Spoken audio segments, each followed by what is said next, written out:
बहुत समय पहले की बात है। किसी गांव में एक व्यक्ति रहा करता था। वह व्यक्ति बहुत ज्यादा अमीर था। अमीर होने के कारण उसके बहुत ज्यादा कारोबार थे और उसके कारोबार दूर दूर तक फैले हुए थे। जब उस व्यक्ति ने अपने व्यापार से बहुत सारा धन कमा लिया तो एक दिन उसके माता पिता ने अपने पुत्र से कहा, बेटा, तुमने अपने मेहनत से व्यापार तो खूब बढ़ा लिया और अपने व्यापार से धन भी काफी कमा लिया। अब हमारे घर में ईश्वर के दिया हुआ सब कुछ है, इसीलिए हम चाहते हैं कि अब तुम विवाह करके घर गृहस्थ को आगे बढ़ाओ। अब तुम्हारी विवाह योग्य उम्र भी हो चुकी है, तो इसलिए अब तुम्हें विवाह कर लेना चाहिए।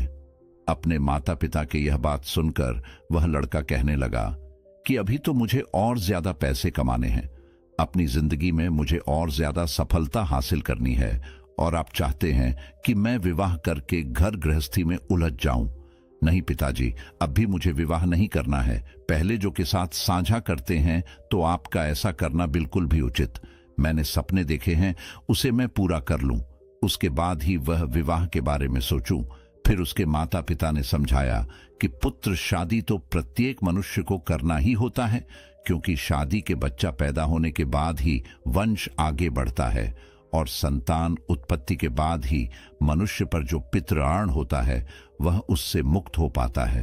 लेकिन बहुत सारे मनुष्य सोचते हैं कि अगर हमने शादी कर ली, हमारे ऊपर जिम्मेदारियां बढ़ जाएंगी, खर्चे बढ़ जाएंगे, हमारी आजादी समाप्त हो जाएगी, आने वाली लड़की हमारे ऊपर बोझ बन जाएंगी। तो ऐसा नहीं है। शादी हमारी जिंदगी की जरूरत है और हमारी पत्नी हमेशा हमारे साथ रहती है। जैसे शरीर को चलाने के लिए भोजन की आवश्यकता पड़ती है, जैसे भोजन करना हमारे जिंदगी के लिए आवश्यक है, उसी प्रकार शादी करना भी हमारे लिए बहुत जरूरी है, क्योंकि एक पत्नी ही होती है जो हमारे सुख दुख में, हर विपत्ति के समय में हमारे साथ खड़ी रहती है। लड़के ने जब अपनी माता पिता की इन बातों को सुना तो वह कहने लगा कि आप जो कह रहे हैं वह ठीक है।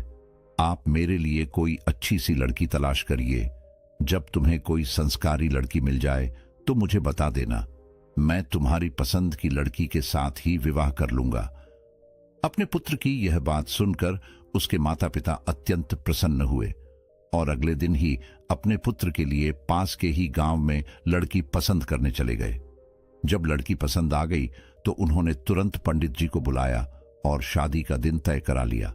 रिश्ता पक्का करने के बाद लड़के के माता पिता अपने पुत्र की विवाह की तैयारी करने लगे। कुछ दिन बाद ही शादी का दिन नजदीक आ गया। उस लड़के के घर पर दूर दूर से नाते रिश्तेदार आने लग गए। लड़के के माता पिता ने खूब धूमधाम से अपने पुत्र का विवाह किया और एक नई बहू को लेकर अपने घर में आ गए। सुंदर और संस्कारी पत्नी पाकर लड़का बहुत प्रसन्न था। साथ में लड़के के माता पिता भी बहुत खुश थे। इस प्रकार अपने पुत्र और बहू के साथ वह दंपति अपना जीवन गुजारने लगा। धीरे धीरे करके समय बीतने लगा और समय बीतने के साथ जो लड़के के माता पिता थे उनके उम्र ढलने लगी। समय के साथ वे दोनों बूढ़े होने लगे। फिर लड़के के माता पिता ने अपने लड़के और बहू को पास बुलाया और उनसे कहने लगे, बेटा, आज जो बातें हम तुम्हें बताएंगे वो बातें तुम्हारी जिंदगी में हमेशा काम आएंगे, इसलिए इन बात को बड़े ध्यान से सुनना। और ऐसा कहकर उन्होंने बताना शुरू किया कि तुम्हारे सामने जीवन में कैसी भी परिस्थिति आए, हमारी इन बातों को कभी मत भूलना। तुम दोनों एक दूसरे के साथ सदैव साथ रहना और किसी भी परिस्थिति में एक दूसरे के साथ कभी विश्वासघात मत करना। कोई ऐसा कार्य मत करना जिससे दूसरों के लिए तकलीफ पहुंचे और आप लोगों से जितना भी हो सके सदा दूसरों को मदद ही करना, क्योंकि मदद करने से कभी कोई गरीब नहीं होता, बल्कि जो मदद करता है वह और ऊंचाइयों पर पहुंचता है। जब उस लड़के ने और उसकी पत्नी ने सास ससुर की इन बातों को सुना तो वे दोनों कहने लगे कि आप लोग चिंता न करें, हम आपके बताए हुए मार्ग पर ही चलेंगे और हम दोनों पति पत्नी आपके सिद्धांत पर ही चलते हुए अपना जीवन व्यतीत करेंगे और आपको कोई शिकायत का मौका नहीं देंगे। तो दोस्तों, इस प्रकार वे सभी लोग मिलजुल कर अपना जीवन व्यतीत करने लगे। धीरे धीरे समय बीतता चला गया। वह लड़का और ज्यादा अमीर होता चला गया। समय के साथ उसकी माता पिता अब पूरी तरह से बूढ़े हो चुके थे। बाल सफेद हो गए थे, शरीर दुबला पतला हो गया था और जैसा अक्सर देखा ही उनका स्वभाव हो गया था, लड़के के माता पिता भी बूढ़े होने के कारण सारा दिन तरह तरह की बातें करते रहते थे। उनका यह व्यवहार लड़के की पत्नी को रास नहीं आता था और वे नाराज हो जाती थी। उसकी नाराजगी के कारण था कि उसके सास ससुर बार बार किसी न किसी बात को लेकर उसे झगड़ने लग जाते थे। ऐसे में जब उसका पति शाम को घर आता तो वह उसे बताती कि आपके माता पिता रोज किसी न किसी बात को लेकर मुझसे झगड़ा करते हैं। अगर तुम्हारी माता पिता की ऐसे ही हरकत रही तो मैं एक दिन इस घर को छोड़कर तुम्हें छोड़कर अपने पिता के घर चली जाऊंगी। पत्नी की ऐसी बातें सुनकर लड़का अपने माता पिता को समझाता है कि आप अपने बहू के साथ ऐसा व्यवहार क्यों करते हो, तो वह लड़के से कहते हैं कि झगड़ा हम नहीं बल्कि तुम्हारी पत्नी करती है, वही हमसे लड़ती है। इस तरह दोनों एक दूसरे पर आरोप प्रत्यारोप लगाते हैं। किसी तरह लड़का दोनों को समझाता है, लेकिन माता पिता तो बूढ़े हो चुके थे। कुछ समय तो उन्हें याद रहता, लेकिन दूसरा दिन लगते ही वे अपने पुत्र की बातों को भूल जाते और फिर से वही सब कुछ करने लगते। कुछ दिन जब ऐसा ही चलता रहा तो घर के इन लड़ाई झगड़ों से वह लड़का बहुत ज्यादा परेशान रहने लगा और साथ में उसकी पत्नी भी रोज रोज की लड़ाई झगड़ों से तंग आ चुकी थी। कुछ दिन तो उसने अपनी सास ससुर की इस व्यवहार को बर्दाश्त किया, लेकिन जब उसकी सहन शक्ति जवाब देने लगी तो एक दिन वह लड़की अपने पति और ससुराल को छोड़कर अपने मायके यानी पिता के घर चली आई। जब लड़की के माता पिता ने अपनी पुत्री को अकेला आता हुआ देखा तो लड़की के माता पिता ने पूछा, बेटी क्या बात, तुम अकेले ही कैसे आ गई और तुम्हारे साथ दामाद जी क्यों नहीं आए? तब उस लड़की ने पूरी घटना अपने माता पिता को कह सुनाई। लड़की के मुख से यह बातें सुनकर पिता कहने लगे कि इस बारे में तुम्हें दामाद जी से बात करनी चाहिए थी। अपने पिता की यह बात सुनकर वह लड़की कहने लगी कि मैंने उनसे कहा था, उन्हें भी सारी बातें बताई थी, उन्होंने भी अपने माता पिता को समझाया था, लेकिन वे किसी की नहीं सुनते। उनके ऊपर किसी के समझाने का कोई फर्क नहीं पड़ता। कुछ समय तक तो वे ठीक रहते हैं, फिर वही लड़ाई झगड़ा, इस रोज रोज की लड़ाई झगड़े से मेरा जीवन नरक हो गया है और दिन प्रतिदिन मेरी जिंदगी खराब होती जा रही है। आज मैं अपनी ससुराल से यह निर्णय करके आई हूं कि जब तक वे दोनों बूढ़े उस घर में हैं तब तक मैं ससुराल नहीं जाऊंगी और तब तक मैं तुम्हारे पास ही रहूंगी। अपनी पुत्री की यह वचन सुनकर उस लड़की के माता पिता ने कहा, बेटी किसी भी लड़की का अपने पिता के घर में गुजारा नहीं होता है। जब तक लड़की का विवाह नहीं होता तब तक उसकी माता पिता का घर है, उसका घर होता है, लेकिन जब उसका विवाह हो जाता है तब उसका ससुर ससुराल ही उसका असली घर होता है। इसलिए बेटी जाओ अपने ससुराल में दोहक तकलीफ झेलते हुए अपना जीवन यापन करो। मनुष्य की जिंदगी में तो दुख तकलीफें आती रहती हैं, हमें उनसे घबराना नहीं चाहिए और अपने दुख तकलीफों को झेलते हुए हमें अपनी जिंदगी में आगे बढ़ाते रहना चाहिए। और तुम अपने सास ससुर को तो जाने ही दो, वे लोग बूढ़े हो चुके हैं और बूढ़े लोग तो कुछ भी कह सकते हैं, उनकी बातों पर तुम्हें ध्यान नहीं देना चाहिए। भी लड़की कहने लगी कि आपकी बातों से तो मैं सहमत हूं, लेकिन कहां तक बर्दाश्त करूं? वे लोग मुझसे समय पर भोजन मांगते हैं, समय पर किसी कार्य को करने को कहते और मैं नहीं करती तो मेरी गलती थी। मैं उनका हर काम समय पर करती हूं, फिर भी वे लोग मुझे भला बुरा कहते हैं और मुझे तरह तरह के ताने देकर प्रताड़ित करते हैं। यही नहीं, मेरे बारे में लोगों से तरह तरह की बातें करते हैं। वे लोगों से कहते हैं, हमारे घर में जो बहू आई है उसका चाल चल न ठीक नहीं है, हमारा लड़का इतना कमाता है फिर भी हमारी बहू हमें कुछ खाने को नहीं देती। इस तरह की बातें वे गांव वालों से करते हैं और हमेशा ही मेरे पकाए हुए खाने में कमी निकालते रहते हैं। लोगों से कहते हैं कि हमारी बहू को तो खाना भी बनाना नहीं आता और हम लोगों को समय पर भोजन भी नहीं देती हैं। इस कारण हम दोनों समय से पहले ही बूढ़े हो चुके हैं और उनकी बातों का गांव वाले भी विश्वास कर लेते हैं। ऐसे में आप ही मुझे बताइए कि मैं उन्हें भोजन क्यों नहीं दूंगी, मैं भला उन्हें भूखा क्यों मरूंगी? जब अपनी बेटी की यह बातें वह पिता सुनता है तो उसे अपनी बेटी की बातें सुनकर बड़ा ही दुख होता है और अपनी बेटी से कहता है कि पुत्री तुम चिंता मत करो, इसके बारे में मैं तुम्हारी ससुराल जाकर तुम्हारे सास ससुर और तुम्हारे पति से बात करूंगा और उनसे पूछूंगा कि आखिर वे लोग तुम्हारे साथ ऐसा व्यवहार क्यों करते हैं। अगले दिन ही लड़की के माता पिता अपनी बेटी को लेकर उनके ससुराल पहुंचते हैं। ससुराल में उन्हें दामाद तो नहीं मिलते। फिर लड़की के माता पिता इस बात को दोनों के सामने रखते हैं, लेकिन वे लोग तो बूढ़े हो चुके थे। उनके अंदर समझदारी नाम की कोई चीज नहीं बची थी। उल्टा वे दोनों लड़की के माता पिता को ही भला बुरा कहते हैं। लड़की के माता पिता ने काफी समझाया, लेकिन कोई हल नहीं निकला। जब बातचीत से कोई हल नहीं निकला तो लड़की के माता पिता अपनी बेटी को लेकर उदास मन से अपने घर के लिए वापस लौटने लगते हैं। जब वे वापस लौट रहे थे तो उन्हें रास्ते में एक व्यक्ति दिखाई देता है, जिनके एक हाथ में कमंडल था और उनके बड़े बाल बिल्कुल सफेद और लंबीदार रही थी और मुख पर एक अलग ही तेज थी। जब लड़की के माता पिता उस व्यक्ति के पास पहुंचते हैं तो उन्हें मालूम पड़ता है कि वह एक सिद्ध सन्यासी हैं। उनके चेहरे पर एक अलग ही तेज आभा थी। उनके तेज को देखकर लड़की के माता पिता उन्हें प्रणाम करते हैं और उनके चरणों के पास जाकर बैठ गए। जब साधु महाराज ने पूछा, पुत्र कोई परेशानी है क्या? तब लड़की के पिता कहने लगा, हाँ महाराज, मैं बहुत परेशानी में हूं। मुझे कुछ समझ नहीं आ रहा कि क्या करना चाहिए। फिर साधु महाराज कहने लगे, बच्चा, तुम्हें जो भी परेशानी है मुझे साफ साफ बताओ। मैं तुम्हारी परेशानी का कोई ना कोई जरूर समाधान कर दूंगा।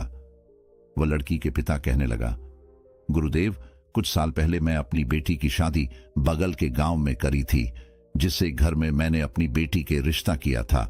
वे लोग बहुत ही अमीर हैं। जिस लड़के से मैंने अपनी पुत्री का विवाह किया था वह तो ठीक है, लेकिन उसके माता पिता कुछ ठीक नहीं है। वे बूढ़े हो चुके हैं और बूढ़े होने के कारण मेरी बेटी को तंग करते हैं, परेशान करते हैं और मेरी बेटी की गांव वालों के सामने उल्टी सीधी बातें करते हैं, जिसके कारण मेरी बेटी ससुराल छोड़कर मेरे पास लौट आई है और मेरे पास रहने की जिद पर अड़ी हुई है।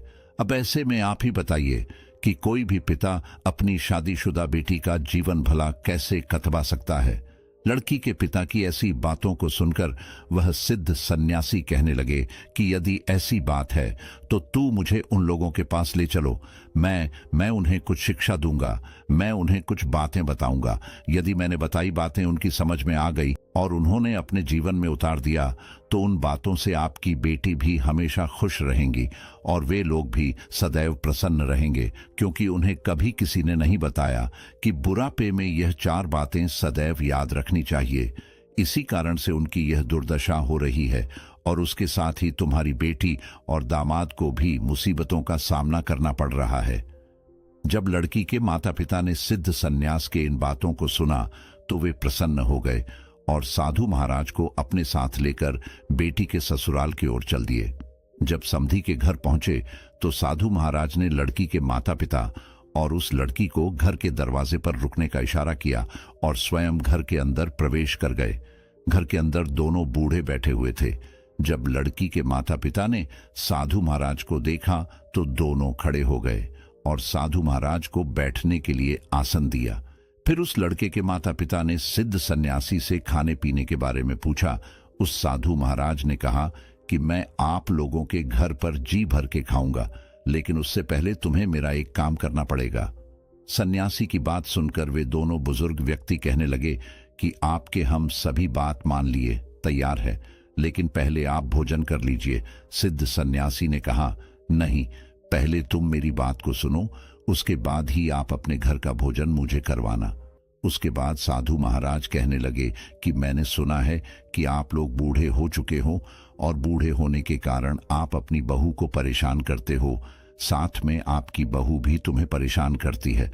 साधु महाराज की यह बात सुनकर दोनों पति पत्नी कहने लगे कि गुरुदेव, आपने ठीक सुना है, हम दोनों तो बूढ़े हो चुके हैं और हमारी बहू हमारी कद्र नहीं करती है और हमेशा हम लोगों को परेशान करती रहती है। उसे पता नहीं है कि जैसे आज हम बूढ़े हैं वैसे ही कुछ समय बाद उस पर भी बुढ़ापा आएगा और यह सब जानते भी वे हम दोनों को बहुत ज्यादा परेशान करती हैं। तभी साधु महाराज कहते हैं कि तुम चिंता मत करो, मैं तुम्हारी सभी परेशानियों को समाप्त कर दूंगा, लेकिन उसके लिए तुम्हें मेरी 4 बातें माननी होगी। यदि तुमने यह 4 बातें मेरी मान ली, तुमने अपने जीवन में उतार लिया, फिर देखना आपका बुढ़ापा कितने सुख से कटता है। मैं आपको आपके सुखी जीवन के लिए 4 बातें बता रहा हूं, जिससे आप अपने जीवन में अपनाकर हमेशा खुश रहेंगे और कभी भी आपकी बहू या बेटा आपको परेशान नहीं करेंगे। इतना कहने के बाद उन्होंने बताना शुरू कर दिया कि सबसे पहली बात है कि आप बोलते समय अपनी बातों पर ध्यान दें, अपनी वाणी पर ध्यान दें, क्योंकि आपकी वाणी में इतनी शक्ति है जो कि आप अपनी वाणी से किसी का भी दिल जीत सकते हैं और आप अपने वाणी से किसी को भी चोट पहुंचा सकते हैं। इसीलिए तुम्हें अपनी बातों पर ध्यान देनी चाहिए। मान लो अगर आप मुझसे बात कर रहे हैं, मुझसे बात करने का तरीका आपका कैसा है? अगर आपका बात करने का तरीका मुझे ठीक लगेगा तो मैं आपसे जुड़ जाऊंगा। यदि आपका बात करने का तरीका मुझे ठीक नहीं लगेगा तो मैं हमेशा के लिए आप लोगों से जुदा हो जाऊंगा। इसीलिए मैं यह बताना चाहता हूं कि आप अपनी बातों पर ध्यान दें, क्योंकि बोलने से पहले एक हर बार सोच लेनी चाहिए कि मैं जो बात बोल रहा हूं उससे अगले व्यक्ति को क्या नुकसान पहुंचने वाला है, या फिर उन बातों से सामने वाले को क्या फायदा होने वाला है। उसी के अनुरूप दूसरों के सामने हमें अपनी बातों को रखना चाहिए। मैं जानता हूं कि मनुष्य जब बूढ़ा हो जाते हैं तो इंसान के शरीर में तरह तरह की बीमारियां होती हैं। वह बोलता तो ठीक है, लेकिन उन्हें पता ही नहीं चलता है कि मैं क्या बोलता है। लेकिन आप अपनी बातों पर हमेशा ध्यान दें कि हम लोगों से बातें करें। जब दोनों दंपति ने साधु महाराज के इस बातों को सुना तो दोनों कहने लगे, गुरुदेव ठीक है, आज से हम दोनों पति पत्नी अपनी बातों पर ध्यान देंगे, लेकिन दूसरी कौन सी बातें हैं वह भी हमें बताइए। तब साधु महाराज कहने लगे कि उचित समय पर ही हमें कोई वस्तु को मांगना चाहिए।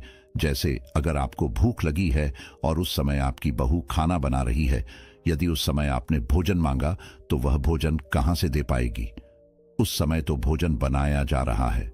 मान लो अगर आपकी बहू किसी समय स्नान कर रही है और उस समय आप किसी वस्तु की मांग कर रहे हैं, किसी सामान को मांग रहे हैं, तो वह उस अवस्था में उस वस्तु को देने के लिए आपके पास तो नहीं आ सकती और आप उन बातों को लेकर उससे झगड़ने लगे तो आपका ही व्यवहार ठीक नहीं है।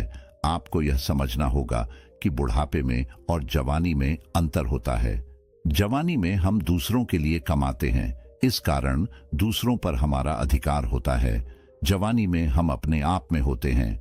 जवानी में हम जो भी मांगते हैं वही हमें मिलता है, लेकिन बुढ़ापे में हम दूसरों के सहारे हो जाते हैं और दूसरा व्यक्ति पहले अपने काम करेगा और काम समाप्त होने के बाद वह उस वस्तु को हमारे पास लेकर आएगा। इसलिए हमें धैर्य बनाए रखना चाहिए।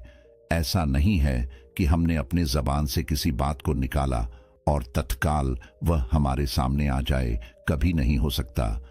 और यह भी ध्यान रखें कि अगर बहू कहीं पर गई हुई है या किसी काम में व्यस्त है और आप लोगों की आवाज उसके कानों में नहीं पड़ रही है और ऐसे में आप अपनी बहू से किसी वस्तु की मांग कर रहे हैं, तो समय आपके पास उस वस्तु को कैसे पहुंचाएगी? या उसकी तबीयत खराब है और उसकी तबीयत इतनी ज्यादा खराब है कि वह बिस्तर से भी उठ नहीं सकती और ऐसे में आप किसी वस्तु को अपनी बहू से मांगते हैं, तो ऐसी स्थिति में वह उस वस्तु को आप लोगों के पास कैसे लेकर आएगी? और आप लोग इन बातों को लेकर अपनी बहू से नाराज हो जाते हो कि आपकी बहुत हो, आपकी बातों को सुनते ही नहीं। यह गलत बात है। आप लोगों को देखना चाहिए कि आपकी बहू आपकी आवाजों को सुन भी पा रही है या नहीं, और जिस समय आप किसी वस्तु की मांग कर रहे हैं उस समय आपकी बहू कहां पर है और जो भी सामग्री आप उससे मांग रहे हो, क्या वह सामग्री आपके घर में उपलब्ध है भी या नहीं है। कि दूसरी बात को सुनकर वे दोनों बुजुर्ग व्यक्ति कहने लगे कि साधु महाराज, हम लोग समझ चुके हैं कि हम लोग कितने गलत थे। तभी वह सन्यासी कहते हैं कि अभी मेरी बात समाप्त नहीं हुई है, अब मेरी तीसरी भी बात सुनो। उन्होंने आगे कहना शुरू किया कि खाना बिगड़ जाने पर चिढ़ना नहीं चाहिए। मान लो आपकी बहू खाना बना रही है और उसका ध्यान कहीं और चला गया, क्योंकि घर की रस्ती में बहुत सारे कार्य होते हैं। ऐसे में खाना बनाते समय नमक कम या ज्यादा हो गया, मिर्च कम या ज्यादा हो गई या रोटी जल गई और उसने वह भोजन आपके सामने परोस दिया। आपने जैसे ही उस भोजन को छक्का और भोजन छक ही आप मुंह बनाने लगे और कहने लग गए कि भोजन में तो स्वाद ही नहीं है, और तरह तरह की कमी निकालने लग गए कि भोजन में यह कमी है, वह कमी है, सब्जी ऐसी बनी नहीं है, वैसी नहीं है। आपको ध्यान रखना चाहिए कि आप लोग भी एक दिन नौजवान थे, आप लोगों से भी भोजन बिगड़ जाता था। तो क्या आपके माता पिता भी आपके साथ ऐसा ही व्यवहार करते थे? मान लो अगर करते भी थे तो आपको उस वक्त कैसा लगता था? बुरा लगता था? या आपके माता पिता आपसे ऐसी बातें कह रहे हैं कि आपको भोजन बनाना नहीं आता, इसमें यह सामग्री कम है, बस सामग्री कम है, आपको तभी बुरा लगता था। देखिए, चाहे कोई स्त्री है या कोई पुरुष है, उससे गलतियां हो ही जाती हैं।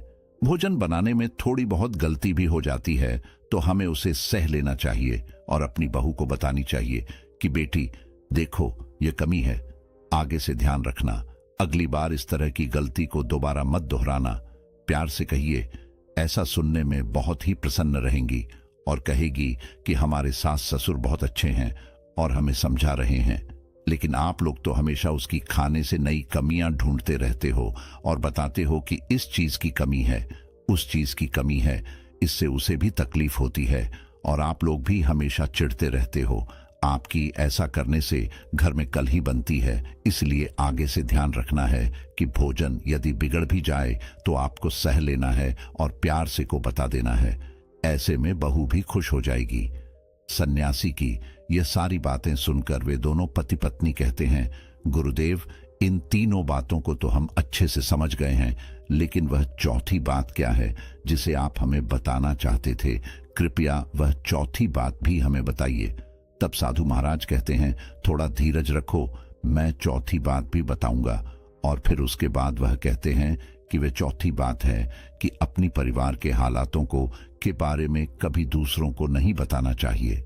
जैसे आपके परिवार में पैसे की कमी है, आपके परिवार में लड़ाई झग होते हैं, या आपकी बहू अच्छी नहीं है, या वह खाना अच्छे से नहीं बनाती है, या वह आपका कहना नहीं मानती, या फिर घर परिवार में किसी भी प्रकार के कोई भी समस्या है और उसे आप दूसरे लोगों नहीं है, क्योंकि बाहर वालों को जब तुम अपने घर की समस्या बताते हो तो उस समय तो वो लोग दिखावे के लिए हमारे साथ हमदर्दी का नाटक करते हैं, लेकिन तुम्हारे जाते ही वे तुम्हारे पीठ पीछे तुम्हारे मजाक उड़ाते हैं और वही लोग एक की चार बातें बनाकर तुम्हारे कही हुई बातों को तुम्हारे बहू या बेटा से कहते हैं।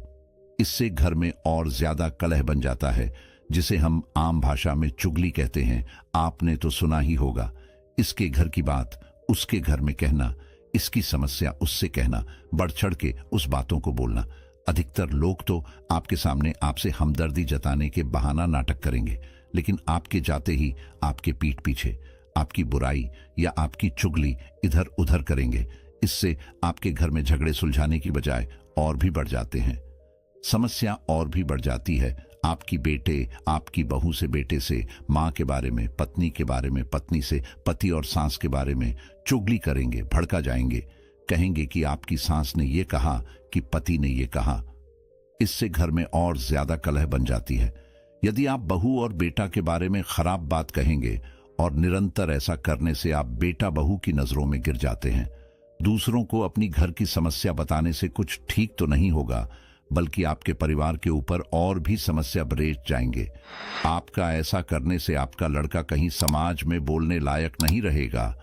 जैसे ही वह समाज में खड़ा होगा या किसी पंचायत में खड़ा होगा और अपनी कुछ रखेगा, तो वहां पर उपस्थित लोग उसके मुंह पर ही कह देंगे कि तुम्हारी बहू तुम्हारे घर में ऐसा करती है, तुम्हारी माता पिता के साथ वैसा करती है, तुम्हारी माँ बाप हम लोगों से तरह तरह की बातें कहते हैं, तरह तरह की उन्हें परेशानी हो रही है बुढ़ापे में। तुम लोग अपनी माता पिता को परेशानी देते हो। पहले अपने घर की समस्या हल करो, उसके बाद ही दूसरों के मामले सुलझाना। इसीलिए ध्यान रहे कि आपके घर में कोई भी समस्या हो, उसे बाहर के लोगों के साथ कभी साझा मत करो, नहीं तो वे लोग उस मौके के फायदा उठाकर आपके घर को बर्बाद कर देंगे, जिसके कारण आप लोग हमेशा ही दुख झेलो। जब दोनों पति पत्नी उन सिद्ध सन्यासी की बात सुनते हैं, हम लोग से बहुत बड़ी भूल हो गई है। हम लोग तो अपने पूरे घर के बारे में, पूरे पैसे के बारे में, अपने बेटे के बारे में, अपने बहू के बारे में, तरह तरह से ये बात फैला दी है कि हमारा बेटा ठीक नहीं है, हमारी बहू ठीक नहीं है, हमारे घर के हालात ठीक नहीं है, हम लोग बहुत परेशान रहते हैं, हमें कभी समय पर भोजन नहीं मिलता है, हमारी बहू बिल्कुल अच्छी नहीं है। इन बातों को तो हमने पूरे गांव में फैला दिया है। तभी सन्यासी कहने लगे, इसीलिए तो मैं आपको समझा रहा हूं, अगर आप लोग घर की बातों को पूरी गांव में फैलाओगे तो एक ना एक दिन तुम्हारे ऊपर वह परिस्थितियां आ जाएंगी जिसके कारण आप दुखी रहोगे। इसीलिए आज से मेरा कहना मानो कि अपने घर की बातों को कभी बाहर के लोगों, दूसरे के सामने भी मत साझा करना। और जो 4 बातें मैंने तुम्हें बताई है, उन बातों को अपने जीवन में हमेशा याद रखना, क्योंकि जो भी व्यक्ति जो बूढ़ा है इन 4 बातों को अपनाता है और अपने जीवन में उतार लेता है तो उसके जीवन में कभी कोई दुख तकलीफ नहीं आती। वह हमेशा अपनी जिंदगी में खुश रहता है और उसके घर में सुख शांति बनी रहती है, जिसके कारण उनके परिवार पर कोई विपत्ति नहीं आती। पीछे से 4 बातें उनकी बेटा और बहू सुन रहे होते हैं। यह 4 बातें समाप्त होने के बाद उसका बेटा और बहू सिद्ध सन्यासी के पास आते हैं और उनके चरणों में प्रणाम करते हैं। तभी वह सिद्ध साधु महाराज कहते हैं, आप लोग भी कुछ बातें सुन लो जो आपके जीवन में हमेशा काम आएंगे। इतना कहकर साधु महाराज उन दोनों पति पत्नी को समझाते हुए कहते हैं कि बेटे या ध्यान रहे, उसके घर में उसके बुजुर्ग माता पिता हैं और उन्होंने उसे कुछ कह दिया है या उन्होंने ऐसी कुछ बात कह दी है जिसे सुनकर आपको बुरा लगा है, तो जबान बच्चों को यह समझना चाहिए कि अब वे बूढ़े हो चुके हैं। बूढ़े होने के कारण उनकी जुबान फिसल जाती है और जवानी के उपेक्षा में दिमाग तो कम चलता है और उन्हें खुद पता नहीं होता कि वे क्या बोल रहे हैं और क्या नहीं बोल रहे हैं। उनकी इन बातों को लेकर कभी चिंता नहीं करनी चाहिए और ध्यान देनी चाहिए कि यह बूढ़े लोग हैं, ये कुछ भी बोल सकते हैं। इनकी बातों पर जो भी व्यक्ति ध्यान देता है वह हमेशा ही खुद परेशान रहता है और साथ में उसकी पत्नी भी परेशान रहती है और उसके परिवार वाले भी परेशान रहते हैं, क्योंकि बुरा परे में कोई भी इंसान कोई भी बात बोल सकता है और कहीं भी जा सकता है और उसे खुद पता नहीं होता है मैं क्या बोल रहा हूं और क्या कर रहा हूं।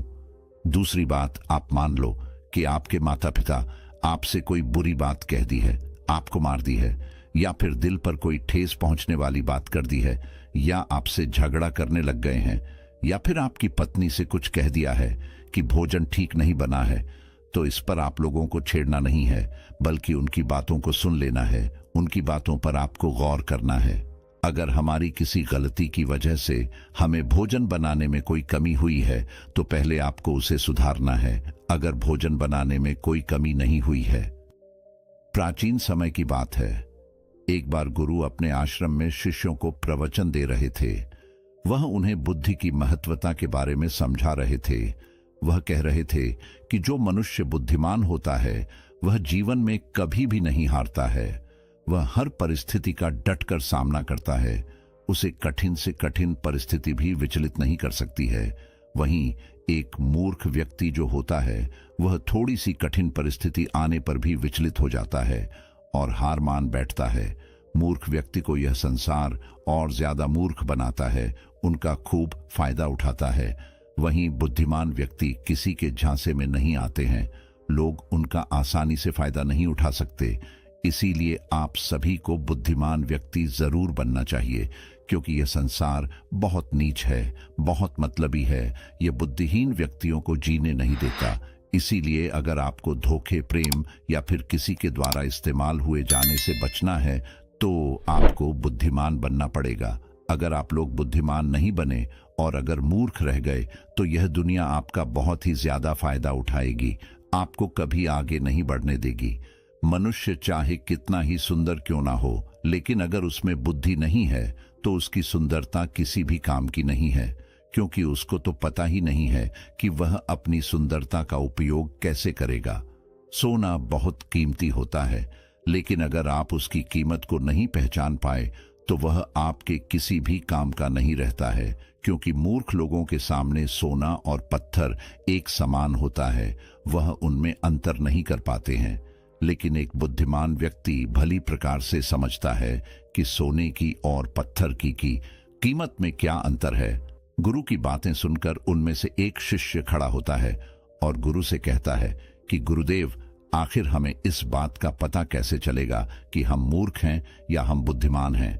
शिष्य की बात सुनकर गुरु मुस्कुराते हैं और उससे कहते हैं कि बेटा, आज मैं तुम्हें बुद्धिमान लोगों के 12 लक्षणों के बारे में बता रहा हूं। अगर यह लक्षण हमारे भीतर हैं तो तुम एक बुद्धिमान व्यक्ति हो, और अगर यह लक्षण तुम्हारे अंदर नहीं है तो इन्हें अपनाकर तुम बुद्धिमान व्यक्ति बन सकते हो। फिर गुरु उन्हें पहला लक्षण बताते हुए कहते हैं कि बुद्धिमान हमेशा कुछ ना कुछ नया सीखते रहते हैं, क्योंकि कोई भी अपनी माँ के गर्भ से सब कुछ सीख कर नहीं आता है। उसे इस संसार में जन्म लेने के बाद ही कुछ ना कुछ सीखने को मिलता है, और जो मनुष्य अपने जीवन में सीखता रहता है वह कभी नहीं हारता है, क्योंकि जीवन में सीखी गई कोई भी चीज बेकार नहीं जाती है। हर चीज का अपना एक अलग महत्व है। इसीलिए जब भी हम कुछ सीखते हैं तो वह हमारे जीवन में कभी ना कभी अवश्य काम आती है। जरूरी नहीं कि हम विद्यालय में या फिर गुरुकुल में ही कुछ नया सीखें। हम किसी से कुछ भी सीख सकते हैं। हमें एक भिखारी से भी बहुत कुछ सीखने को मिलता है। हमें सफल लोगों से भी बहुत कुछ सीखने को मिलता है, तो हमें असफल लोगों से भी बहुत कुछ सीखने को मिलता है। हर चीज, हर वस्तु, हर मनुष्य हमें कुछ ना कुछ सिखाता है। अगर हम सभी चीजों को सही तरीके से सीख ले तो हम अपने जीवन में बहुत उन्नति कर सकते हैं। जैसे एक सफल व्यक्ति से हम यह सीख सकते हैं कि वह सफल कैसे बना, उसने किन किन तरीकों को अपनाया। वहीं असफल व्यक्ति से हम यह सीख सकते हैं कि वह असफल क्यों हुआ, आखिर उसने ऐसा क्या किया जो वह सफलता प्राप्त नहीं कर पाया। फिर उससे सीखकर हम वह गलती नहीं करें। हमारा जीवन इतना बड़ा नहीं है कि हम खुद गलती करें और फिर उसे सीख लें। इसीलिए हमें दूसरों की गलतियों से सीखना जरूर चाहिए, जिस कारण हम फिर वह गलती ना करें। फिर गुरु उन्हें दूसरा लक्षण बताते हुए कहते हैं कि बुद्धिमान लोग समय का सही सदुपयोग करते हैं। बेटा, जिसने समय को साध लिया, समय के अनुरूप अपने आप को डाल लिया, उसने समझो अपने जीवन के साथ बहस में नहीं फंसता है। अगर उसे कोई बात उचित जीने का मंत्र जान लिया। समय एक अमूल्य धन है। समय की अहमियत हमें जिंदगी में सफलता की ओर लेकर जाती है। समय एक बार चला गया तो नहीं लौटता। इस दुनिया में समय से अधिक मूल्यवान ना ही पैसा है, ना ही ताकत है, क्योंकि जब समय हमारा साथ नहीं देता है तो यह बाकी चीजें हमारे किसी काम नहीं है। जीवन जीने के लिए दुनिया में सभी को बराबर समय दिया गया है, लेकिन हर व्यक्ति इसका उचित उपयोग नहीं कर पाता है। समय हमारे जीवन का एक महत्वपूर्ण हिस्सा है, और समय के बिना तो जीवन की कल्पना भी नहीं की जा सकती है। अगर समय रुक जाए तो यह संपूर्ण प्रकृति चक्कर ही रुक जाएगा। बुद्धिमान लोग दुनिया में अलग काम नहीं करते, वह बस उस काम को अलग तरीके से करते हैं। वे लोग अपने समय के प्रत्येक हिस्से को जरूरी कामों में इस्तेमाल करते हैं। दुनिया में असफलता का कारण है समय पर सही कार्य नहीं करना। अगर आप भी अपने जीवन में कुछ बनना चाहते हैं तो सबसे पहले आप अपना लक्ष्य निर्धारित करें और समय का सदुपयोग करते हुए उसी के अनुरूप कार्य करें। समय का महत्व पूरे संसार के जीव जंतुओं और मनुष्य के लिए एक ही है, क्योंकि समय ही एक ऐसी वस्तु है जिसे आप एक बार खो देते हैं तो किसी भी कीमत पर उसे आप वापस प्राप्त नहीं कर सकते। इसीलिए सभी लोगों को समय को समझना चाहिए, इसका सदुपयोग करना चाहिए। यह बात तो हम सभी जानते हैं कि समय सफलता की कुंजी है, लेकिन हमारे जीवन की सफलता इस बात पर निर्भर करती है हम अपने समय का उपयोग किस प्रकार कर रहे हैं। समय तो बिना किसी की प्रतीक्षा करे लगातार अपनी रफ्तार से चला जा रहा है। कोई राजा हो या कोई फकीर हो, समय ने कभी किसी का इंतजार नहीं किया। हम सभी को हमें समय का सदुपयोग करना चाहिए और अपने हर काम को समय के अनुसार करना चाहिए। समय को बर्बाद करना जीवन को बर्बाद करने जैसा है। फिर गुरु तीसरा लक्षण बताते हुए कहते हैं कि बुद्धिमान लोग अकेले रहना पसंद करते हैं, क्योंकि उन्हें पता है कि अकेले रहना मूर्ख और नकारात्मक लोगों के बीच रहने से हर हाल में बेहतर है। अकेले रहने वालों में अलग ही खूबियां होती हैं।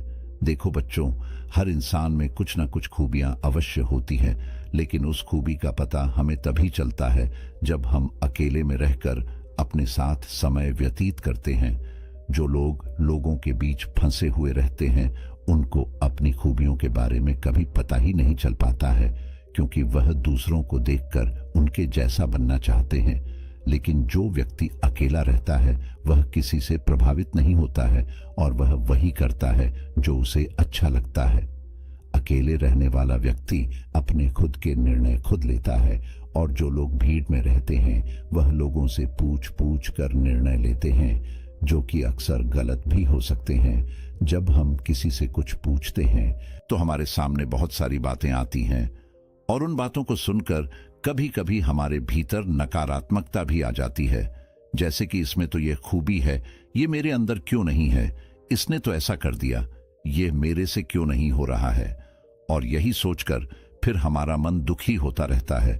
जबकि अकेला इंसान खुश रहता है अपने लिए गए निर्णय के ऊपर, क्योंकि उसे बताने वाला कोई नहीं है कि वह क्या कर सकता है, उससे क्या होगा क्या नहीं होगा।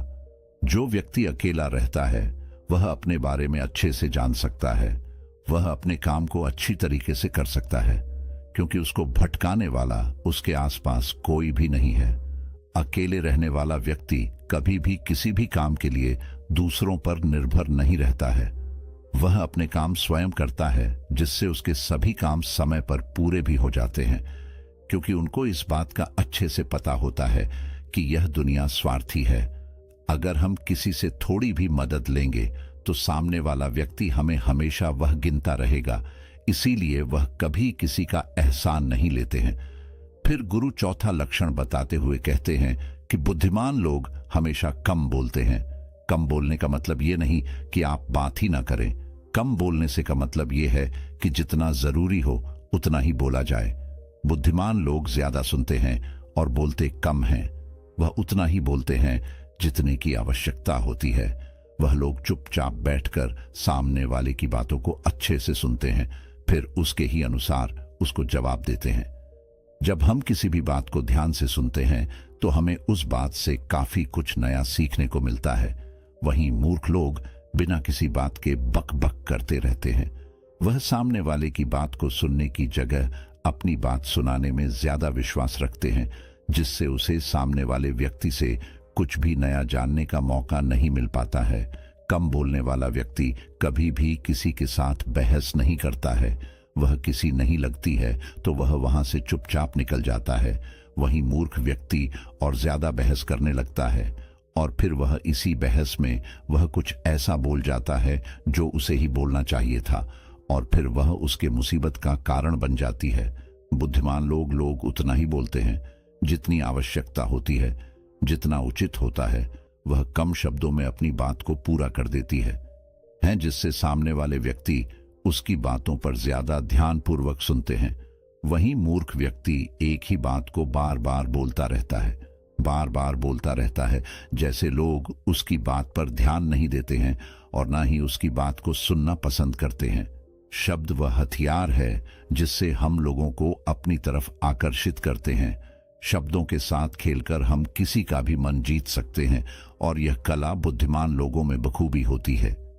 फिर गुरु पांचवा लक्षण बताते हुए कहते हैं कि बुद्धिमान लोग अपने मन का भी किसी को नहीं बताते हैं, क्योंकि वह इस बात को अच्छी तरीके से जानते हैं कि आज जो हमारा मित्र है वह कल हमारा शत्रु भी बन सकता है।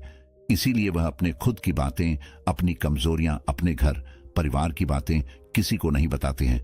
वही मूर्ख लोग अपने मन की बातें, अपने घर परिवार की बातें और ऐसी बातें जो उन्हें गुप्त रखनी चाहिए, उन्हें भी वह अपने मित्र को, पड़ोसियों को, रिश्तेदारों को बता देते हैं और फिर बुरा समय आने पर धोखे का शिकार हो जाते हैं और फिर वह उसके लिए दूसरों को दोष देते रहते हैं, जबकि उन्होंने ही उन लोगों को मौका दिया है। जबकि बुद्धिमान व्यक्ति कभी भी अपनी कमजोरियों को दूसरों के सामने उजागर नहीं करते हैं, क्योंकि उन्हें अच्छे से पता है कि लोग कभी भी हमारी कमजोरी का फायदा उठा सकते हैं, क्योंकि यह संसार बड़ा स्वार्थी है। यहां पर लोग एक दूसरों की कमजोरियों का फायदा ही उठाते रहते हैं। लोग साथ कम देते हैं और धोखे ज्यादा देते हैं। ऐसे बहुत ही कम लोग होते हैं जो दूसरों की कमजोरी और मजबूरी जानकर उसका फायदा नहीं उठाते। फिर गुरु छठा लक्षण बताते हुए कहते हैं कि बुद्धिमान व्यक्ति अपना एक लक्ष्य निर्धारित करके रखते हैं और वह निरंतर सिर्फ उसी पर काम करते रहते हैं। वही मूर्ख लोग एक ही समय में न जाने कितने लक्ष्य निर्धारित कर लेते हैं। जिस तरह से हम एक साथ बहुत सारे वस्त्र धारण नहीं कर सकते, उसी प्रकार हम एक साथ बहुत सारे कार्य भी नहीं कर सकते। बुद्धिमान लोग यह भली प्रकार जानते हैं कि वह एक समय में सिर्फ एक ही कार्य कर सकते हैं। वह विभिन्न प्रकार के कार्यों में अपना समय बर्बाद नहीं करते हैं। अपने जीवन में एक ही लक्ष्य रखते हैं और उसी पर निरंतर कार्य करते रहते हैं, जिससे उन्हें सफलता बहुत ही जल्दी मिल जाती है।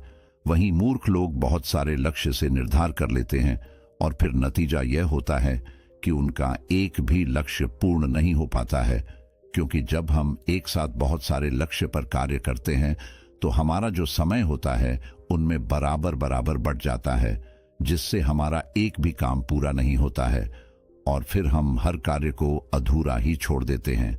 वहीं एक लक्ष्य रखने से हमारा पूरा ध्यान उसी पर होता है, जिससे हमारा पूरा समय सिर्फ उसी पर लगता है और हमारा कार्य पूरा हो जाता है। फिर गुरु सातवां लक्षण बताते हुए कहते हैं कि बुद्धिमान लोग अपनी तुलना कभी किसी से नहीं करते हैं। जो व्यक्ति अपनी तुलना दूसरों से करता है वह हमेशा दुखी ही रहता है, क्योंकि इस संसार में सभी मनुष्य अलग अलग हैं, सभी में अलग अलग प्रकार की प्रतिभाएं हैं, सभी में सोचने और समझने की क्षमताएं अलग अलग होती हैं और यह बात बुद्धिमान लोग अच्छी तरीके से जानते हैं। इसीलिए वह कभी भी अपनी तुलना दूसरों से नहीं करते हैं।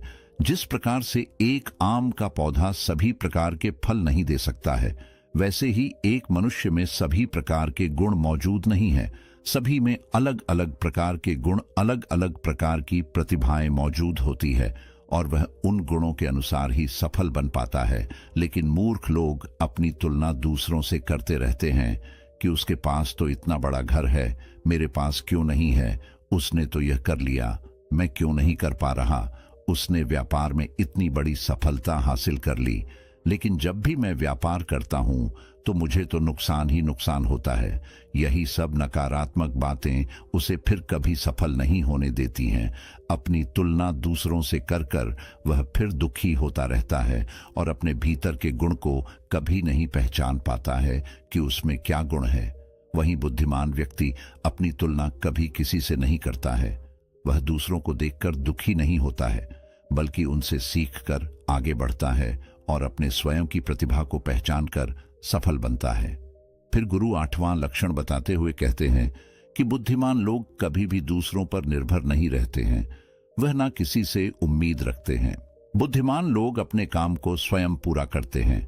किसी भी दूसरे के भरोसे वह नहीं बैठते हैं कि वह मेरे इस काम को पूरा कर देगा, जिससे उनका काम समय पर पूरा हो जाता है और वह निश्चित रहते हैं।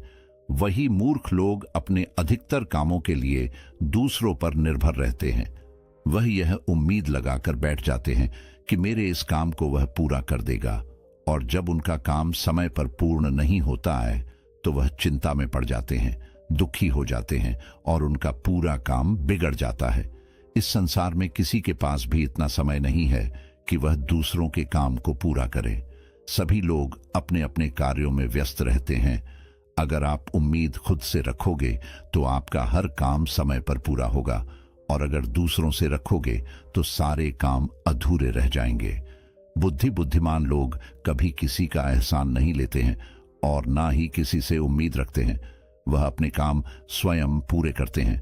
फिर गुरु नवा लक्षण बताते हुए कहते हैं कि बुद्धिमान लोग सदैव तनाव, क्रोध और चिंता से दूर रहते हैं।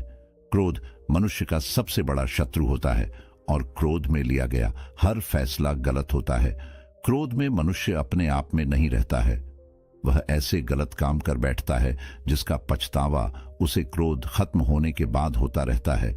इसीलिए बुद्धिमान व्यक्ति हमेशा अपने क्रोध पर नियंत्रण रखता है। वहीं मूर्ख लोग छोटी छोटी बातों पर क्रोध करने लगते हैं और अपने क्रोध के चलते कुछ ऐसी गलतियां कर बैठते हैं जिनका पछतावा उन्हें पूरी जिंदगी होता रहता है। बुद्धिमान व्यक्ति कभी भी अतीत भविष्य के बारे में नहीं सोचता है। वह सदैव वर्तमान में रहकर अपने जीवन का आनंद लेता है। वह कभी किसी बात की चिंता नहीं करता। वह सिर्फ और सिर्फ अपने कर्म पर ध्यान देता है। वह बिना बात की चिंता और तनाव में अपना समय बर्बाद नहीं करता, क्योंकि उसे भी पता है कि चिंता करने से कुछ नहीं होने वाला। जो होना था हो गया और जो होना है होकर रहेगा। जो मनुष्य छोटी छोटी बात पर चिंतित हो जाता है और तनाव में आ जाता है, उसका जीवन मुश्किल और परेशानियों से भर जाता है। मूर्ख लोग सदैव अतीत व भविष्य के बारे में सोच सोच कर चिंतित रहते हैं, जिसके कारण वह अपने वर्तमान पर ध्यान ही नहीं दे पाते हैं और धीरे धीरे उनकी चिंता उन्हें जिता तक लेकर जाती है और फिर का पूरा जीवन नष्ट हो जाता है। फिर गुरु 10वां लक्षण बताते हुए कहते हैं कि बुद्धिमान लोग कभी भी किसी पर आंख बंद करके विश्वास नहीं करते। वह सबसे पहले अपनी बुद्धि के बल पर चीजों और घटनाओं को जांच हैं, परख हैं। वह सत्य की तह तक पहुंचते हैं और फिर उसके बाद ही उस पर विश्वास करते हैं। फिर सामने वाला चाहे कितनी ही मीठी मीठी बातें क्यों ना कर ले, उसको बहकाने का चाहे कितना ही प्रयास क्यों ना कर ले, लेकिन एक बुद्धिमान व्यक्ति तब तक उसकी बातों पर विश्वास नहीं करता जब तक कि सामने वाले व्यक्ति की करनी और कथनी में उसे समानता दिखाई नहीं देती। बुद्धिमान व्यक्ति तथ्य और सबूतों पर विश्वास करता है। वह अपनी आंखों से देखी और कानों से सुनी हुई बातों पर ही विश्वास करता है। वह लोगों की बातों की बजाय अपने कर्मों पर ध्यान देता है। इसीलिए ऐसे व्यक्ति को जल्दी से कोई धोखा नहीं दे सकता। वहीं मूर्ख व्यक्ति बिना सोचे समझे किसी की भी बात पर विश्वास कर लेते हैं, जिस कारण कोई भी व्यक्ति उन्हें मूर्ख बना देता है और उसका फायदा उठा लेता है, या फिर उनसे गलत काम भी करवा देता है, उसे किसी के भी खिलाफ भड़का देता है। फिर गुरु 11वां लक्षण बताते हुए कहते हैं कि बुद्धिमान व्यक्ति आलस और टाल मटोल को अपने जीवन का सबसे बड़ा शत्रु मानते हुए उससे बड़ा दूर रहता है। इसीलिए वह खुद को कभी भी इन आदतों का शिकार नहीं होने देता है, क्योंकि काम को टालने की जो आदत है वह इंसान को कभी भी आगे नहीं बढ़ने देती।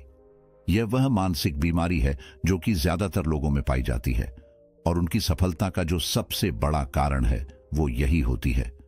मूर्ख व्यक्ति हमेशा हर काम में आलस कर जाते हैं।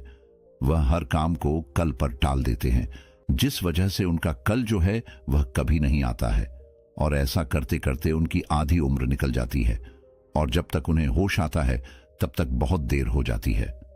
फिर गुरु 12वां लक्षण बताते हुए कहते हैं कि बुद्धिमान लोग असफल होने पर कभी हार नहीं मानते हैं, बल्कि वह अपनी हार को अपना हथियार बना लेते हैं और उसे सीखकर पुनः अपने काम में वापस जुड़ जाते हैं। वह कभी भी अतीत में मिली हुई सफलताओं के सहारे नहीं बीतते हैं और ना ही उनका गुणगान करते हैं, क्योंकि वह इस बात को अच्छी तरीके से जानते हैं कि बीता हुआ कल और भविष्य में उन्हें वही मिलेगा जिसके लिए वह आज मेहनत करेंगे।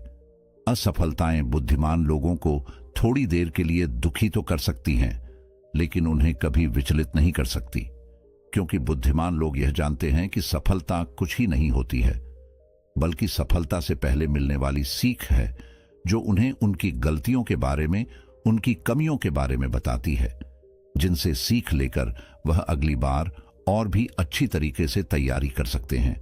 यानी बुद्धिमान लोग जो हैं वह असफलताओं को सीखने का अवसर समझते हैं और इस अवसर का सदुपयोग करने का प्रयास करते हैं।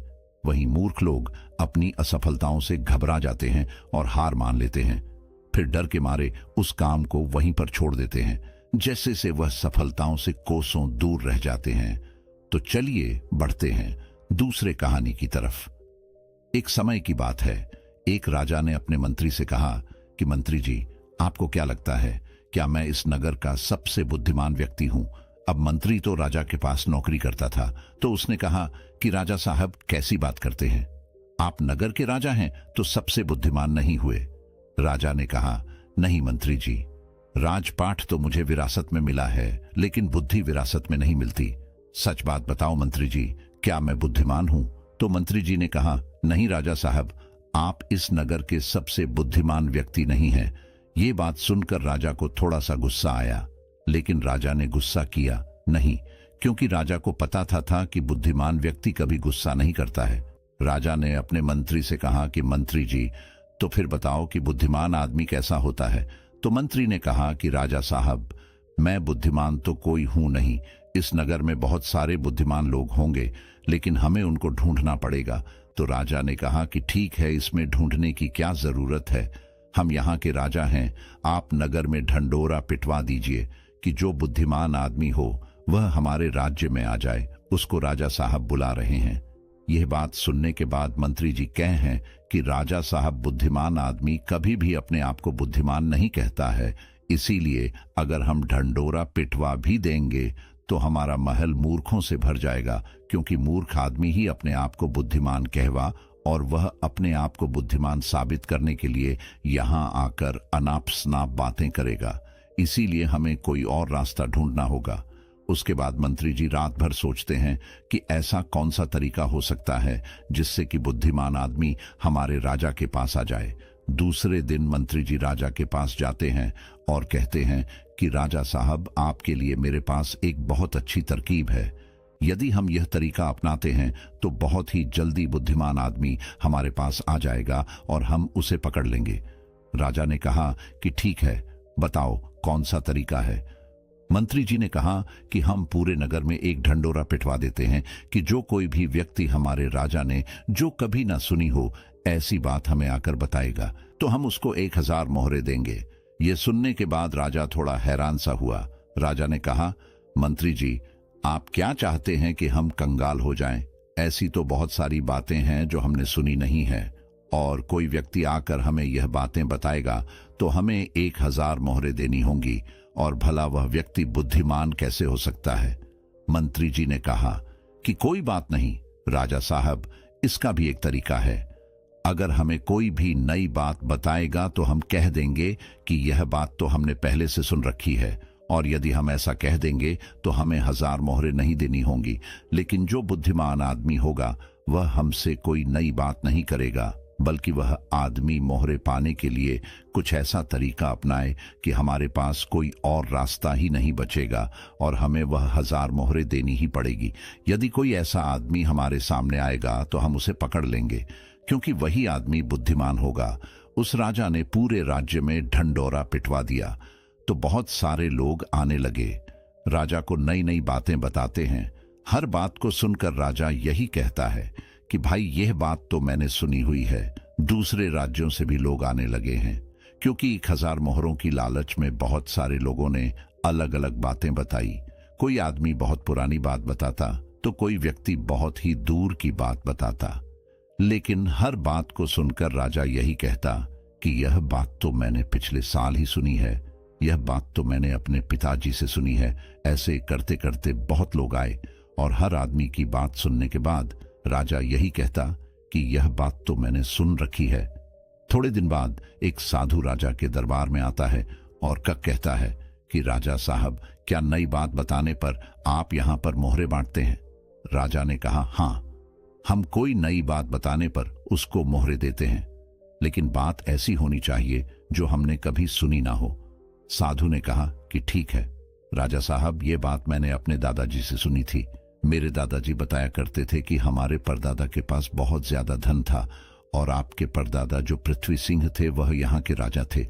लेकिन एक बार ऐसा हुआ था जो शायद आपको भी पता नहीं होगा। सिंह जी जब यहाँ के राजा थे उस समय हमारे नगर में एक अकाल पड़ा था, जिसके अंदर लोगों को बहुत ज्यादा नुकसान हुआ और राजपाट में धन की कमी हो गई थी। और मेरे परदादा के पास बहुत ज्यादा धन था, और आपके परदादा ने मेरे दादा से 2000 सोने की मोहरें उधार ली थी। मेरे परदादा जी हमेशा कह करते थे कि यदि पृथ्वी सिंह जी मेरे पिताजी को 2000 मोहरें लौटा देते तो हम कभी करीब नहीं रहते। अब देखो ना राजा साहब, मेरे परदादा जी ने आपके दादाजी की मदद की, इसीलिए हमारे परदादा गरीब हो गए। फिर हमारे दादाजी भी गरीब रहे, हमारे पिताजी भी गरीब रहे, और मेरा भी एक गरीब परिवार में जन्म हुआ, और इसीलिए मैं साधु बन गया। मुझे पता था कि यदि मैं आपके पास आऊंगा तो आप वह मोहरे वापस तो नहीं देंगे, क्योंकि आपने वह बात सुनी ही नहीं। लेकिन आपने यह कहा कि कोई नई बात मुझे बताएगा तो 1000 मोहरे मिलेंगे। इसीलिए मैं आपको यह बातें बताने आ गया, ताकि आपको इतनी पुरानी बात का पता चले। अब यह बात सुनने के बाद मंत्री को पता चल गया कि यह साधु इस नगर का सबसे बुद्धिमान व्यक्ति है, क्योंकि अब राजा फंस चुके थे। अब राजा अगर यह कह देते हैं कि यह बात मैंने नहीं सुनी, तो शर्त के मुताबिक 1000 मोहरे उस आदमी को देनी पड़ती, क्योंकि राजा ने इसी बात का ढंढोरा पिटवा था कि कोई नई बात मुझे बताओ।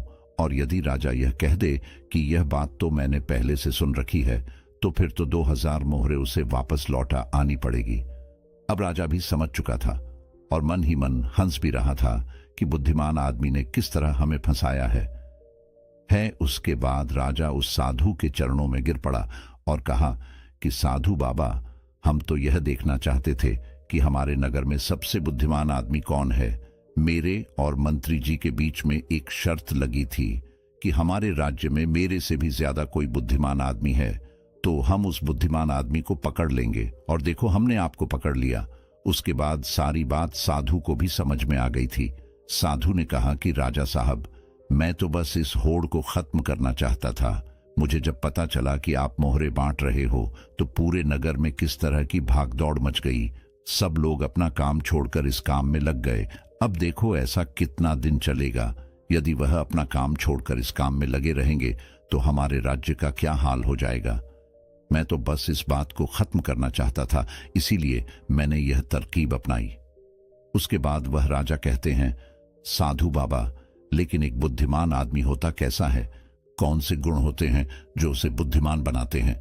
उसके बाद वह साधु बाबा कहते हैं कि वैसे तो बुद्धिमान आदमी को पहचानना काफी मुश्किल होता है, क्योंकि बुद्धिमान और मूर्ख व्यक्ति एक जैसे ही दिखते हैं, लेकिन दोनों में बड़ा फर्क होता है। आज मैं आपको ऐसी बातें बताता हूं जिससे आप एक बुद्धिमान आदमी का पता लगा सकते हैं, और यदि यह गुण आपके अंदर है तो आप एक बुद्धिमान आदमी हो, और यदि आपके अंदर नहीं है तो इन गुणों को पहचानकर आप बुद्धिमान बन सकते हो। उसके बाद वह साधु बाबा कहते हैं कि बुद्धिमान आदमी का सबसे पहला गुण होता है कि वह हर काम को समय के अनुसार करता है, फालतू समय को भी उपयोग में ले लेता है, और इसके लिए वह सबसे महत्वपूर्ण कामों को सबसे पहले करता है। बुद्धिमान लोग हमेशा समय को धन से अधिक महत्व देते हैं, क्योंकि वह लोग इस बात को अच्छे से समझते हैं कि इस दुनिया में समय ही वह चीज है जो सबसे निश्चित मात्रा में है और जिसे किसी भी तरीके से बढ़ाया नहीं जा सकता। इसीलिए वह हर काम की सूची बनाते हैं और उन्हें समय पर पूरा करने का प्रयास करते हैं। बुद्धिमान लोगल नहीं होते, वह अपने काम को टालते नहीं है। आलस्य को वह अपना सबसे बड़ा शत्रु मानते हैं।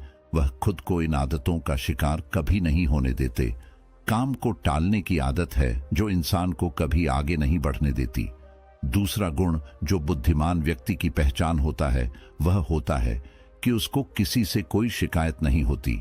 वह समझते हैं कि इंसान गलतियों का पुतला होता है, इसीलिए माफ कर देना ही इंसान का सबसे बड़ा गुण होता है। यदि बुद्धिमान आदमी के सामने कोई आदमी गलती भी कर देता है तो वह उसको सिर्फ जाता है, ना कि उस पर गुस्सा करता है, क्योंकि उसे पता है कि इंसान से गलतियां होती रहती हैं और बुद्धिमान आदमी अपनी गलतियों से ही सीखता है। यदि वह गलती कर भी लेता है तो उसे पता होता है कि यह गलती मैं एक ही बार करूंगा। उस गलती को दोबारा से कभी दोहराहंगा नहीं कहते हैं कि एक बार इंसान गलती करता है, लेकिन वही गलती कोई इंसान अगर दोबारा दोहराता है तो वह इंसान नहीं, वह मूर्ख होता है। इसीलिए बुद्धिमान यदि गलती कर भी देता है तो वह एक बार ही करेगा और उस गलती से बहुत कुछ सीख भी लेगा। तीसरा गुण बुद्धिमान आदमी के अंदर जो होता है कि वह कभी गुस्से में कोई फैसला नहीं लेता और ना ही कभी ज्यादा खुशी में कोई फैसला लेता, क्योंकि उसे पता है कि गुस्से के अंदर लिया हुआ फैसला कभी भी फायदा नहीं पहुंचाएगा, क्योंकि गुस्से में हमारा दिमाग काम करना बंद कर देता है और उसमें हमें कोई फैसला नहीं लेना चाहिए। और दूसरी बात है, खुशी में कोई फैसला नहीं लेना चाहिए, क्योंकि जब हम खुश होते हैं तो हम बहुत ज्यादा उत्तेजित होते हैं और उस वक्त जो भी हम फैसला लेते हैं वह उत्तेजना के वश होकर लेते हैं और उत्तेजना में लिया गया फैसला पछतावे का कारण बनता है। इसीलिए बुद्धिमान आदमी जानता है कि ना तो गुस्से में कोई फैसला लेना चाहिए और ना ही ज्यादा खुशी में कोई फैसला लेना चाहिए। इसीलिए जब बुद्धिमान आदमी कोई फैसला लेता है तो वह बैठकर शांति से धैर्य से सोचता है कि इसका क्या परिणाम होगा। वह दोनों परिणामों को अच्छी तरह से देखता है, सही को भी देखता है और गलत को भी देखता है, यह भी देखता है इसका नुकसान क्या होगा और उसी के बाद कोई फैसला लेता है। चौथा गुण जो बुद्धिमान आदमी के अंदर होता है वह होता है कि वह अपने मन की बातें कभी किसी को नहीं बताते। बुद्धिमान लोग इस बात को जानते हैं कि आज जो हमारा मित्र है वह कभी भी हमारा शत्रु बन सकता है। वह अपनी व्यक्तिगत बातें, अपनी कमजोरियां, अपनी ताकत किसी के सामने नहीं बताते, लेकिन ज्यादातर लोग अपने मन की बातें, अपने घर की बातें, ऐसी बातें जो दूसरों को बतानी नहीं चाहिए, उनको दूसरों को बताते रहते हैं। उसके बाद वह बातों की वजह से फंस जाते हैं, उन्हें दुख मिलता है, धोखा मिलता है, फिर वह उस परेशानी में पड़ जाते हैं, दूसरे लोगों को दोष देते हैं। इसीलिए बुद्धिमान आदमी ऐसा कभी नहीं करता, क्योंकि उसे पता है कि घर के भेद या अपने भेद दूसरों को बताएंगे तो इससे हमारा ही घाटा होगा, हमें ही नुकसान होगा। पांचवां गुण जो एक बुद्धिमान आदमी के अंदर होता है कि वह सब लोगों से बातचीत करते हैं। ऐसा इसीलिए करते हैं ताकि हर किसी का तजुर्बा सीखने को मिल जाए। इस बात को समझते हैं कि किसी भी क्षेत्र का सफल आदमी सिर्फ कुछ ही मिनटों में उन्हें वह बातें बता सकता है जिसे सीखने में उन्हें सालों लग जाते हैं।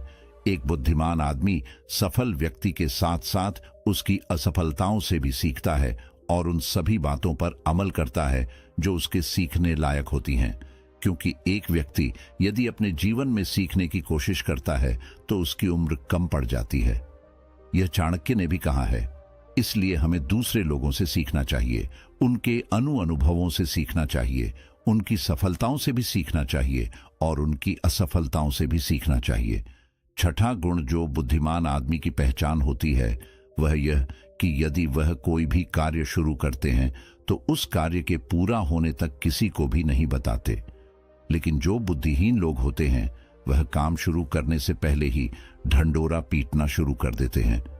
उन्हें लगता है कि हमारी वाहवाही होगी और यही उनकी सबसे बड़ी कमी होती है, क्योंकि यदि हम किसी काम की शुरुआत करते हैं और पहले ही उसका ढंडोरा पीट देते हैं तो बाद में उस काम के नाकामयाब होने पर हमारी बेइज्जती होती है। लोगों की नजर में हम असफल आदमी की श्रेणी में आ जाते हैं और यदि हम अपने काम को शुरू करते वक्त किसी को उसके बारे में बताते नहीं हैं तो काम पूरा होने पर लोगों को खुद ही पता चल जाएगा और वही लोग बोलेंगे कि यह आदमी कितना शांत है, अंदर से कितना अहंकार शून्य है कि इतनी बड़ी कामयाबी हासिल करने के बाद भी इसने कभी किसी को कुछ नहीं बताया। और यही लोगों की सोच समाज में आपको प्रतिष्ठावान बनाती है। सातवां गुण जो बुद्धिमान आदमी की पहचान होती है वह होती है कि बुद्धिमान आदमी कभी भी अपने आप को बुद्धिमान नहीं समझता। वह हमेशा शिष्य बनकर रहता है, गुरु कभी नहीं बनता, क्योंकि जब आदमी कोई गुरु बन जाता है